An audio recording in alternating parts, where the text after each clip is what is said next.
Mheshimiwa Mkuu wa Wilaya ya Kondoa Mwenge wa Uhuru, umefika hapa, umepokea taarifa, na mara baada ya kupokea taarifa umetembelea kikundi cha vijana ambao wamefaidika na mikopo ya 10% ambayo ni maelekezo ya Mheshimiwa Rais katika halmashauri zote hapa nchini. Mheshimiwa Mkuu wa Wilaya ya Kondoa, vijana wetu baada ya kupata mkopo wa halmashauri wamekwenda kununua pikipiki zao ambazo wamefanyia kazi katika usafirishaji wa abiria lakini na mizigo katika maeneo yetu haya ya Kondoa mji.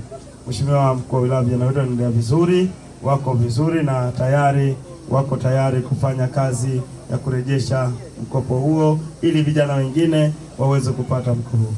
Mheshimiwa Mkuu wa Wilaya ya Kondoa, nimshukuru sana Mheshimiwa Rais Daktari Samia Suluhu Hassan ambaye amezamilia kuwainua Watanzania kiuchumi.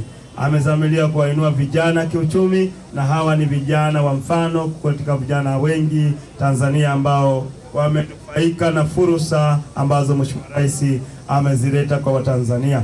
Mheshimiwa Rais ameelekeza halmashauri zote hapa nchini kutenga 10% ya bajeti zao na kuwapatia vijana, wanawake na wenye ulemavu. Vijana wanapata 4%, na hiyo 4% vijana hawa wameitumia vizuri, na si hawa tu, kuna vijana wengine ambao wamenufaika na mikopo hii ambayo Mheshimiwa Rais ameelekeza katika halmashauri. Tunawashukuru pia nyinyi ambao mnasimamia na kutekeleza maelekezo ya Mheshimiwa Rais kwa vitendo, na leo hapa tunashuhudia vijana hawa wakinufaika na maelekezo ya Mheshimiwa Rais kwamba apatiwe mikopo ya 10%.